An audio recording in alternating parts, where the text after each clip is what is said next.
Shin Megami Tensei 2 is a game that I've been afraid to go back to. And no, it's not for anything like seeing an Eldritch Being or anything like that, no. It's because of my experiences with this game. I still remember attempting to play this right after playing SMT1 and immediately saying, fuck this, once I had to deal with this poison guzzling chicken and constantly getting my ass beat by every demon in the game.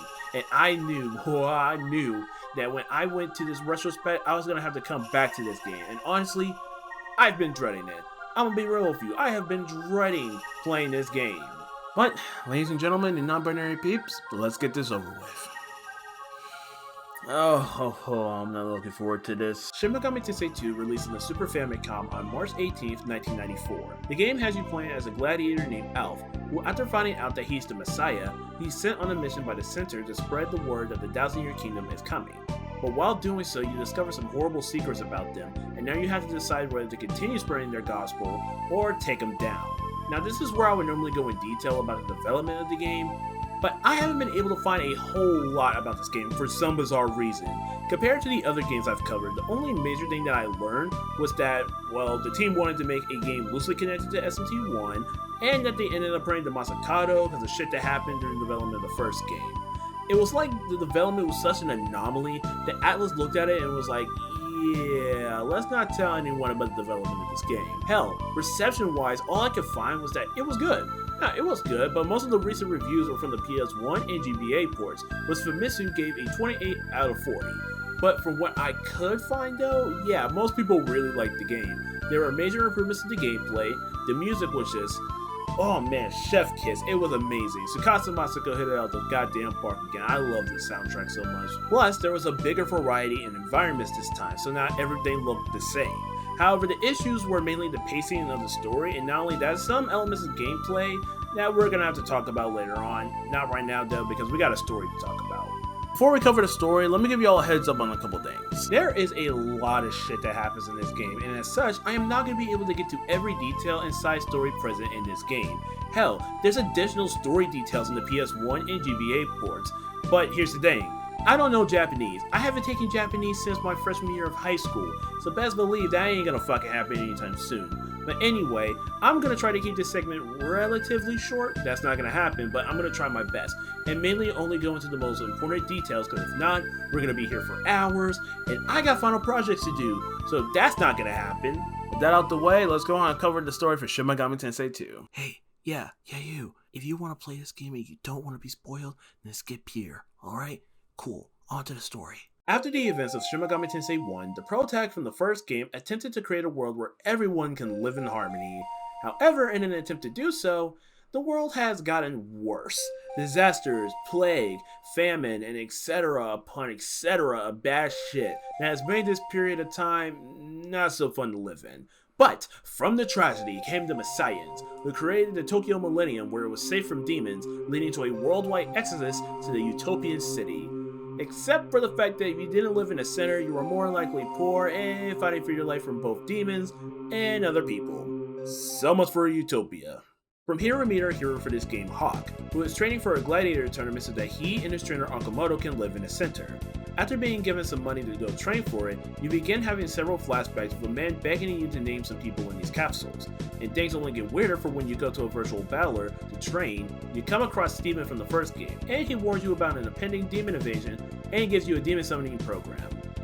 Oh boy, this is off to a good start. The next day, Hawk manages to win the championship, and afterwards is greeted by a woman named Hiroko, who asks for your help to find a little boy who has gone missing. And to add to this, you meet the leader of Valhalla, Madame, who requests for you to find Hanada, a scientist who is attempting to open up a portal to the abyss. After defeating the demon that killed Hanada and failing to find the little boy, Hawk and Hiroko are picked up by Zane, a member of the center, and it's revealed that Hawk's real name is Elf, and originally he was a member as well. While in the center, we get greeted by the bishop, who gives us the rundown of the operations. Long story short though, we're the Messiah, and our mission is to create the 1,000-year kingdom. Afterwards, Hiroko is taken away to parts unknown, and we're appointed to a new partner, Beth. And yes, Beth gets given off some Yuriko vibes by saying to us that she'll be your eternal partner. Yep, she's gonna die. Don't believe me? Just give it a couple minutes. You'll see why. After doing a set of missions which involves freeing a section of Tokyo Millennium from this poison guzzling chicken and a huge amalgamation of Jack Frost's, saving these factory workers from Beetlejuice, and yes, he's an actual demon here, and finally dealing with demon bulls causing earthquakes across the utopian city.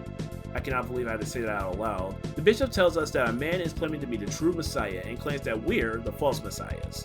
We head back to the Colosseum and confront the man responsible for this, Daleth. During our intense battle against him, he manages to overwhelm Alf, and just as he's about to kill us, Beth sacrifices herself, allowing for us to be able to defeat him. Ha! Knew it! I knew it! I knew it! I knew it! And guess what? I fucking own it! Let's go! From here, we get our first major choice in the game that can change our alignment, with the choice being to either kill Daleth or spare him. Regardless of what choice you make though, we end up sparing him and he runs away. Beth ends up dying, and as we're leaving the Colosseum, a child tells us to meet with a man who ends up being Mikata, a scientist who left the center alongside Hanada.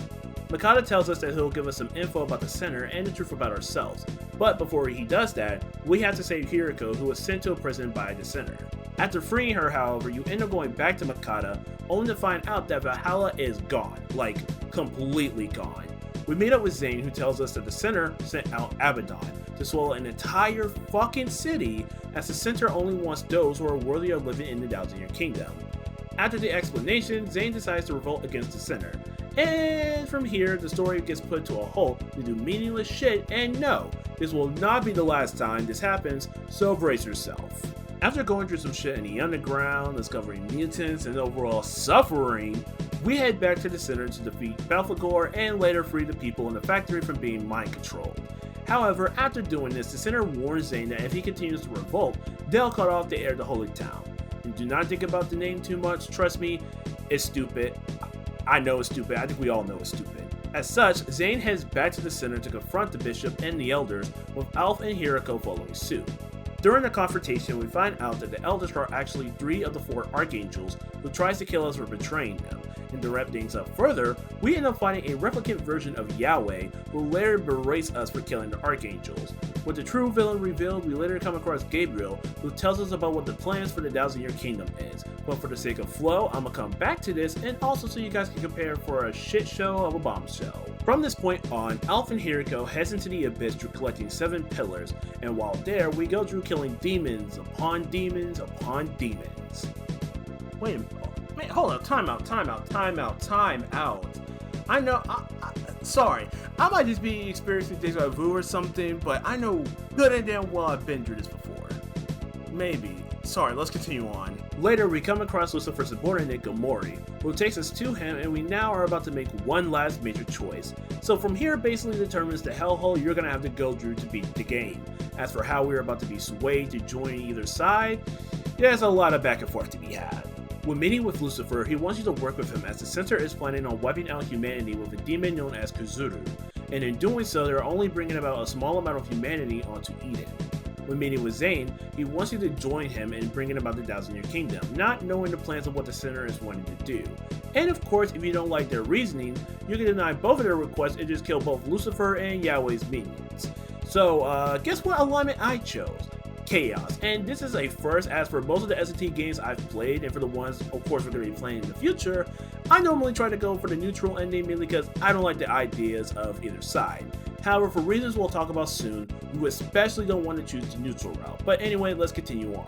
After deciding the route we want to go on, we go to fight Abaddon, and while there, we find Mikado, who tells us our major bombshell. Well then, y'all ready for this shit show? No? Well, sorry, you're shit out of luck, buddy. So, the main reason why the events of this game is going down is of course the Thousand Year Kingdom. During the making of the Tokyo Millennium, the Archangels were tasked by Yahweh to wait for the birth of a Messiah in order to begin preparations for the Thousand Year Kingdom. However, the Archangels, minus Gabriel, was not trying to wait any longer, and as such, tasked Mikado with creating an artificial human to be the Messiah. So, guess who that artificial human is? Alf. And to go further with this, 4 other artificial humans were created, each with their own roles. Zane was created to be a bodyguard to Alf, Gamel was created to oversee Arcadia, a prototype of what the Thousand Year Kingdom would be like, Daleth was created as an opposition to Alf, and Beth was created to be an eternal partner for him. Which, well, yeah, it doesn't happen. Oh, by the way, there is one more bombshell that is definitely gonna make you want to say what the fuck. Remember when Hiriko was searching for a little boy in the beginning of the game? Well, it's revealed by Mikata that that little boy was you. More specifically, Hiriko is technically your mother. After learning about that bombshell, oh god, we end up defeating Abaddon and make our way to the Keter Castle. And depending on the alignment you're in, you're gonna have to do one of two things. If you're law or neutral aligned, then you're gonna have to fight Beelzebub and Lucifer. If you're chaos aligned, then you can get Lucifer to join your party, and again, he's powerful as hell. Okay, yeah, I know I've been through this shit before. From there, you basically have reached a point of no return, and eventually we make our way to Eden.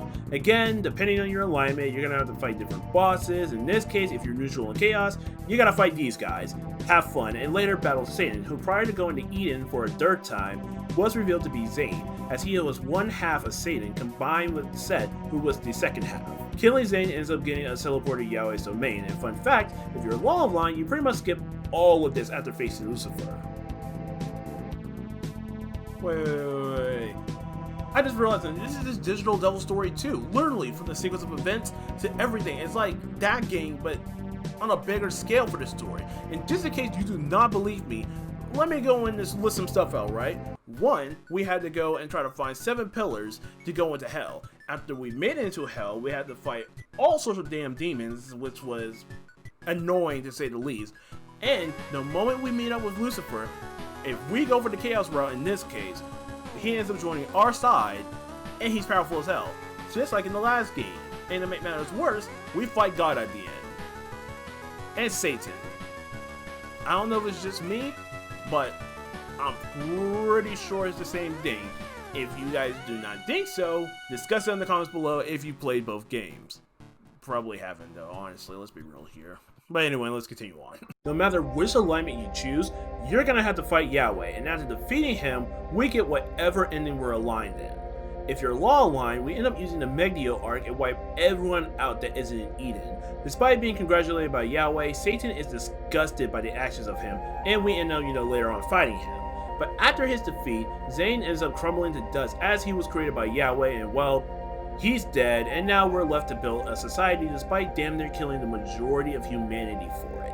Now, if you're chaos aligned, at the defeat of Yahweh, he proclaims that he'll return as long as people continue to seek his salvation. And afterwards, you go to create a world in which humans and demons can live in harmony. And finally, if you're neutral aligned, at the defeat of Yahweh, we head back to Earth with no god or demon still alive, and Hiriko and Elf go to make a world where deities have no influence on the people. Ooh, okay then. Well, have you ever played a game and at the end of it you're just like processing what the hell just happened? Well, SMT2 did that for me. So, while not as deep or crazy as something like Nier, this story is one that's more than good. It's great. There's a higher stake to it and also more flow from event to event. And instead of the journey being to get to your alignment, it feels as if you're changing that opinion as you see everything that the world has to offer, alongside a large variety of people now present. Speaking of alignments though, I enjoyed how this game ended up handling them, especially in the case of the story. SMT2 being a game solely focused on law, introduced a new dynamic where the players can see how the law alignment is like and what it entails. And man, this world is fucked up. Unless you were born in the center or were a gladiator and won the Colosseum tournament, life in the Millennium is horrible. Now, as for the endings, I enjoyed all of them. They were very ambiguous like in the last game, but now you now have a specific feeling towards them. Law felt the most depressing of them all, as you basically committed genocide to rebuild the world, and Chaos and Neutral both had an element of fear to what the world would be like in the future, considering the actions you took and the nuanced visions of what each alignment wants out of the world. And as for the characters we meet in the game, yeah, they're pretty good, largely good, though mainly Zane, who's now one of my favorite characters in SMT. Throughout the story, we see his character go through sharp changes, yet his desire to help people never really changes at all, and as such, would be exploited by the center. He's similar to the law hero in the first game, but a lot more dedicated and filled with initiative. But with that, there's that tragedy for the fact that he thinks he's making a change, despite the fact that he has no influence towards anything. Now, with Zane as a whole though, when playing this game, I almost wanted to go through the law alignment just for him, and to be honest, it was pretty damn close because overall, I cannot choose between law or chaos for this game. But unfortunately, those are my only praises for the story, as there are a lot of issues with it. While not as bare bones as the first game, This story has some serious issues with pacing. One moment the story is progressing, and then boom, it stops, and repeats until the end of the game. The worst part about all of this is that there are events that, depending on what alignment you want to do, makes them basically pointless. Main example, reviving Masakado. When you go to the underground and after dealing with Dayla's shenanigans, we have to go and revive Masakado by getting his body parts. And doing so will allow us to get his sword, which can be used to get into Keter Castle. The only issue with that is that, this would be all cool if I was going for a neutral or a law run. In my playthrough, I was pissed to find out that I wasted my time getting pieces of Masakado's body, as I was Chaos Aligned by that time and I was able to just go through the castle doors. And to make matters worse, later the story goes through another hole and you gotta go into the Abyss, which is a boss rush to get to the major point in the story. Just like Digital Devil Story 2, damn, there's a lot of similarities to it. I just realized that, Jesus Christ. The last issue with the story is with some of the characters. Despite having a large main cast, most of the characters are highly underutilized and have little to no development. Alf again is a silent protag, and while I can understand the developer's reasoning behind it, I would have liked it if he was allowed to say, things in the story and see his feelings on it, have a reaction. And that same token goes for Hiriko, despite the fact that, she talks throughout the story, but I felt like she needed more lines. The lines that she does have are pretty solid for the most part. Beth is basically Yuriko, just not as jealous, and we have Daylif and Gamel. Oh boy. Daylif is annoying as shit, and the only way I would have enjoyed his character more is if he had more significance besides being a rival. And Gamel's just sad, man. He's only relevant during your visit in Arcadia, and after that, he's relegated to a side quest where he's just as evil as the center, if not, maybe even a bit more. Overall, I did enjoy the story of this game. There's a lot of great things about it, but Christ, there's a lot of slow sections where no story is happening at all, and it has to be the worst example of needless padding just to increase the length of a game. Or hell, maybe the length of the story, who fucking knows? And of course, if you've played Digital Devil Story 2, then a lot of the sequence of events can be seen here in SMT2. Now, do I recommend playing Digital Devil Story 2? No, unless you want to hate yourself. Despite my feelings of the story being largely good, with my only issues being with the characters and bullshit padding, I can comfortably say though that the gameplay is really good. Okay, whatever meaning Koji Okada and his team had when making the gameplay for this game, that must have been an eye-opener because it's like 100 times better. And I'm talking like a major leap in quality, like going from Sonic 1 to Sonic 3, or Castlevania to Castlevania's Dracula's Curse. And you basically get the point. Enemies aren't a pain in the ass to deal with anymore, and there are a lot of improvements ranging from small ones to big ones. And they also improve your overall well-being by preventing you from throwing your controller out your TV. Or at your TV. Kinda. The first improvement made is that guns aren't overpowered as fuck, and the random encounters have been lowered to where they're manageable.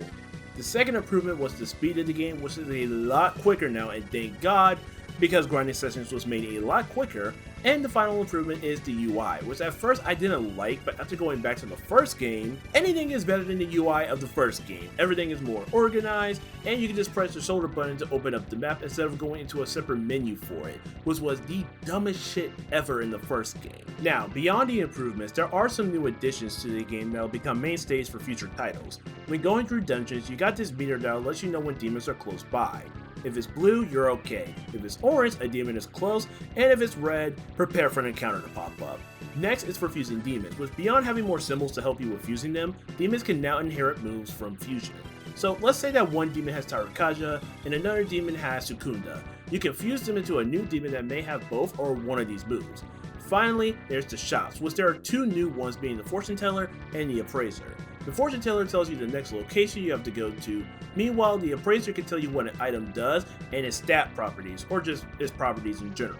And beyond all the new magic spells introduced for this game, pretty much all the new additions and improvements basically makes this game a whole lot more enjoyable to deal with. Kinda. Despite all of this great stuff, the gameplay does suffer from some jank. The one major thing that is annoying is a lack of save points and healing springs. In contrast to the first game where almost every area had a save point and healing spring, this game decided to cut them in half, and while it isn't annoying at first, just wait till you get to the underground, because you're gonna fucking hate it. Other than that, the gameplay is really good. It's a lot less broken, a lot less brain dead than in the first game. So let's go on and talk about the dungeons, shall we?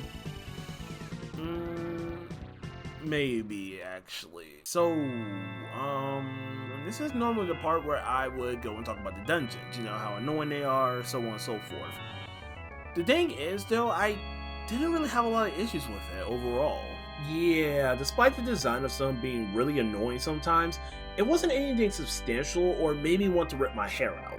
Hell, I mentioned the underground section a couple times, and if I had to describe to you the themes of that area, and hell, even the other dungeons, it would be that they don't overstay their welcome, but you're gonna have to go back to it like my friends with Elden Ring. A majority of these dungeons are one and done, but some have items that will require you to do a revisit for them, and this can be said for almost all of the 26 dungeons, plus 3 optional dungeons, and 1 that is a post-game dungeon. But there are 3 specific things I want to talk about with this game. First of all, yes, there is a post-game dungeon, and guess what? It's Kongokai. Oh dear god. This dungeon is unlocked after beating the game, and depending on your alignment, you can get the most bullshit thing imaginable. In-game armor that makes the in-game bosses so much easier. Son of a bitch! I'm sorry, but this has to be the most ass-backwards shit I have ever seen in the video game yet. You see, the problem is that the in-game bosses are really hard when you don't have great equipment to not only deal damage, but to actually hit them. Yahweh and Satan have a high evasion rate, and if you don't have great stats, and your armor and weapons aren't up to par, yeah, expect to see the game overseen over and over again. Or, expect for the emulator to give you this little graphical glitch, as they're almost close to killing the damn thing. But there is a solution that is the most broken shit ever, and brings us to our second thing. In this game, there is a move known as Divine Retribution. In order to get this move, you need to have Anubis or Shiva, but don't count on the latter though, because this level is at 72, and unless you want to grind your ass off, yeah, good luck trying to get him. But the point is that this move is broken beyond hell, and when used, you can take off a quarter of an enemy's health away. Might not sound like a lot, but hear me out. Okay, so if you do not think that Divine Retribution is one of the most broken moves so far in SFT history, and I only say so far, so don't get on my ass. Well, here's the thing, right? So let's say, for example, an enemy has about 750 HP, right? So use Divine Retribution, boom, now the enemy only has 186 or 187 HP. Not crazy enough, right? Okay, so let's go bigger then. Yahweh, the final boss of this SMT2, has about 17,080 HP. Insane, right? Okay, that's a lot, 5 digits. That shit crazy, right? You use Divine Retribution, and guess what? Now he only has 4,270 HP. Fucking ridiculous, right? Now, I am gonna be honest though, I am exaggerating a little bit with this movie being broken. It is a broken ass move, but there are some conditions to be met in order to actually use it.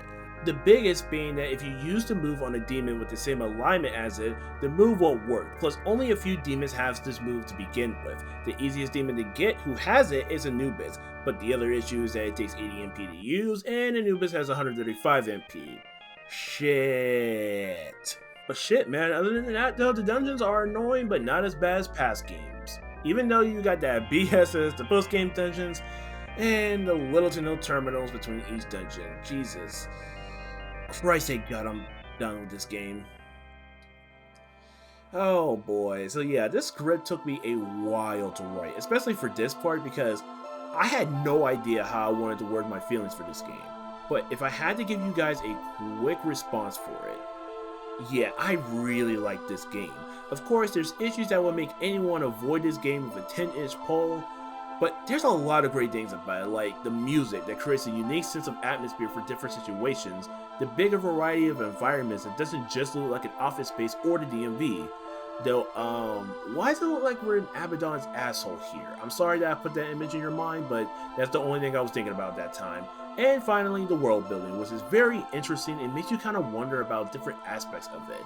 All of it in tandem is just, damn man, honestly, I'm really glad that I did this retrospect, because without it, I would have never given the time of day to play this. It's a great game, and honestly, I'm happy that, years later, I can actually fully enjoy this game. Man, I am so glad I got to play Shin Megami Tensei 2. Oh shit, sorry. Oh, god damn. Anyway though, yeah, let's get on with the verdict, shall we? Should you play Shin Megami Tensei 2? And for the first time for this retrospect, yes, you should. Even though there's still some jank, and you're gonna need a guide to make the adventure more manageable, the game is a lot less annoying to go through than past games. Hell, I could probably recommend this to anyone who wants to try out the older games. Now, something to know though is that the only way to play this game right now is through the fan translation created by Aeon Genesis. Though the translation of some spells in this version is weird, but if you want to play this game, play it with the name fixes. Trust me, it'll make your life a whole lot better. Hopefully in the future, someone translates either the PS1 or GBA ports for this game because, yeah, I want to experience that little extra story content because it's pretty unique. And alongside that, the graphics. And with that said, thank you guys so much for watching to the end of the video. So I do apologize for this video taking so long to come out. The biggest issue with this video was with the script and with the research for this video. It was annoying. I had to contact some people to help.